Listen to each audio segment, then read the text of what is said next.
Assalamualaikum warahmatullahi wabarakatuh dan salam sejahtera kepada semua penonton channel Studio and Exploration dalam rancangan eksplorasi misteri mistik. Saya Nazri Saleh, hos anda. Hari ini saya bawakan anda kepada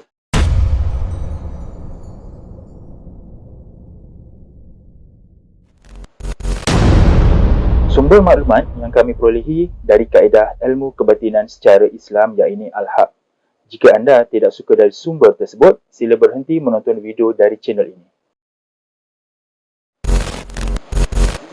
Sebelum saya teruskan video ini, bantu saya dengan tidak skip iklan ketika menonton video di channel ini. Subscribe channel ini kepada yang belum subscribe dan share video ini, semoga ramai yang akan dapat manfaat, dan pastikan anda menonton video ini sampai habis supaya anda faham secara menyeluruh berkenaan sejarah yang ingin disampaikan. Melaka terkenal dengan tapak bersejarahnya, dan salah satu tempat menarik di Melaka ialah di kawasan Bukit St. Paul, kerana tempat ini pernah menjadi pusat kerajaan Empayar Melayu Melaka. Terdapat peninggalan dari Portugis dan Belanda seperti kota Formosa, bangunan Stades dan lain-lain. Bukit St. Paul juga mempunyai kesan runtuhan Istana Kesultanan Melayu Melaka yang masih tertinggal.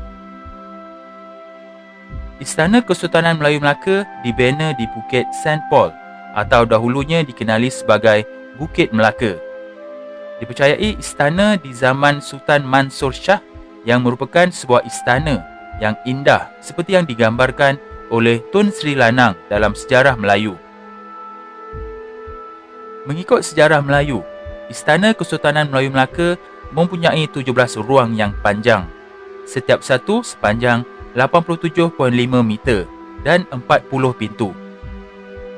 Walau bagaimanapun, untuk membina replika Muzium Istana Melaka ini, reka bentuk telah dikurangkan sedikit agar sesuai dengan kawasan tapak.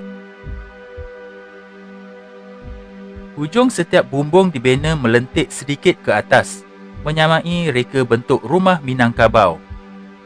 Istana ini dibina dengan 4 batang tiang seri di samping sokongan tiap-tiap yang lain. Semasa saya melawat muzium di bangunan Stades ini, terdapat pameran miniatur berkaitan reka bentuk binaan Istana Melaka. Reka bentuk istana ini dikatakan dibuat pada zaman Sultan Mansur Shah, iaitu daripada tahun 1456 sehingga 1477. Namun, ada reka bentuk lain yang juga dikatakan dibuat pada zaman Sultan Mansur Shah juga. Adakah beberapa reka bentuk ini merupakan blueprint yang perlu Sultan Mansur Shah pilih sebelum binaan istana mula dilaksanakan, atau berdasarkan sejarah Melayu atau catatan Portugis? Wallahualam. Walau apa pun reka bentuknya, soalannya sekarang, masih adakah kesan peninggalan Istana Melaka yang boleh dilihat pada hari ini? InsyaAllah, pada video kali ini, saya akan kongsikan kesan binaan Istana Melaka yang masih berbaki berada di Bukit Melaka. Oleh yang demikian, sumber batin adalah salah satu cabang ilmu yang perlu diteliti dan dikaji dengan lebih mendalam pada dapatannya, bukan ditolak mentah-mentah. InsyaAllah dalam video ini, saya dan Puan Ita akan jawab persoalan ini berdasarkan maklumat dari sumber batin. Apa yang akan saya sampaikan ini terpulang kepada anda sama ada ingin percaya ataupun tidak. Nasihat saya, jangan terus menolak dan jangan pula terus menerima bulat-bulat selagi anda belum dapat fakta sebenar atau meyakini melalui hati nurani anda.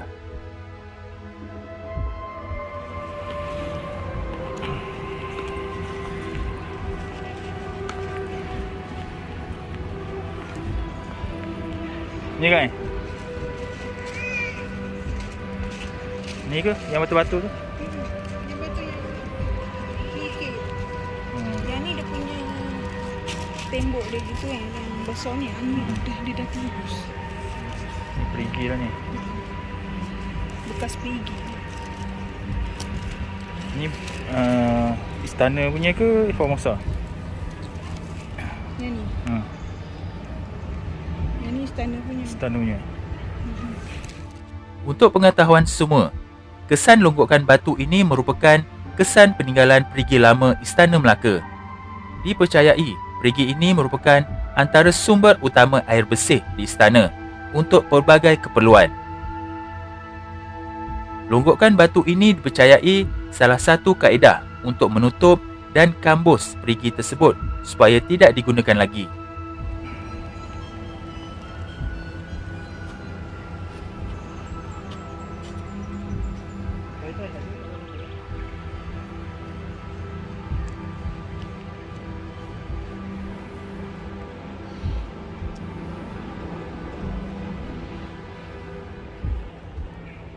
Tangga ini merupakan tangga bekas tinggalan Istana Melaka.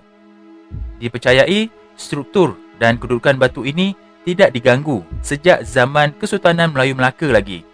Kerana tangga ini sangat membantu sesiapa saja untuk mendaki Bukit Melaka dengan mudah.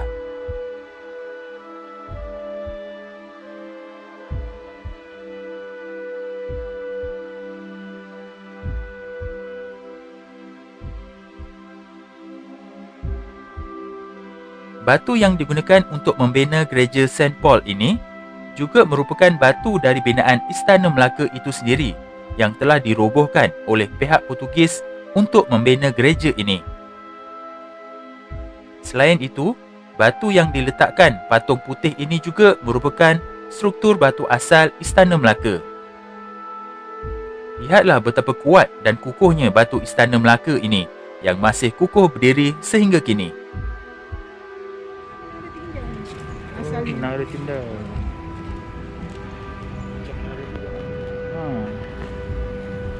Laut sana kan? Laut sana. Menara tinjau. Tak tahu setinggi mana. Kira tapak menara tinjau lah.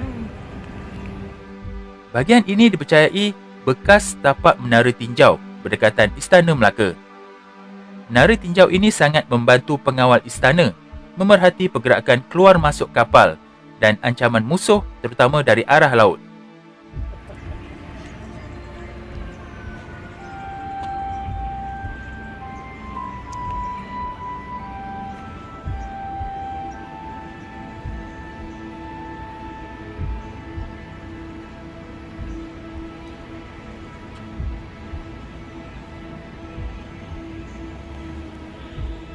Menurut sumber batin, kawasan ini merupakan kawasan bilik beradu baginda Sultan di dalam istana.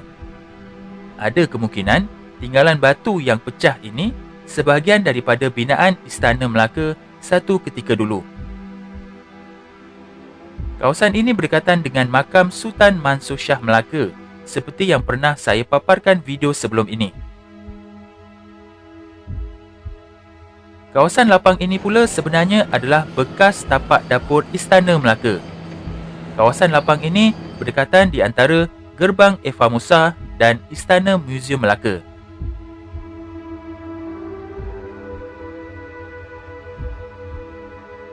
Diharap kesan peninggalan seperti ini walaupun kecil atau sedikit dapat dipelihara kerana ini bukan sahaja menambah pengetahuan generasi kini dan akan datang berkaitan struktur binaan dalam sejarah tanah air, tetapi juga memperlihatkan masyarakat umum tentang sejarah negeri Melaka yang telah dibuka oleh orang Melayu sehingga pernah muncul sebagai sebuah pusat empayar yang terbesar di dunia pada abad ke-15.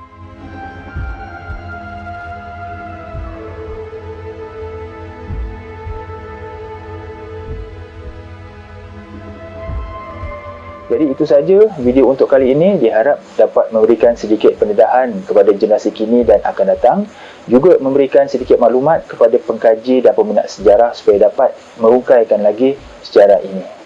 Jangan lupa sertai ahli member channel Eksplorasi Misteri Mistik ini dengan klik pada butang join di bawah video ini atau klik link pada ruangan description. Terdapat 4 pilihan peringkat package yang disediakan. Untuk penerangan lanjut, sila klik join sekarang dan anda akan dibawa kepada video penerangan berkenaan package-package tersebut. Jadi sampai di sini saja video untuk kali ini dan jumpa kita di episod akan datang yang lebih menarik insya-Allah. Assalamualaikum.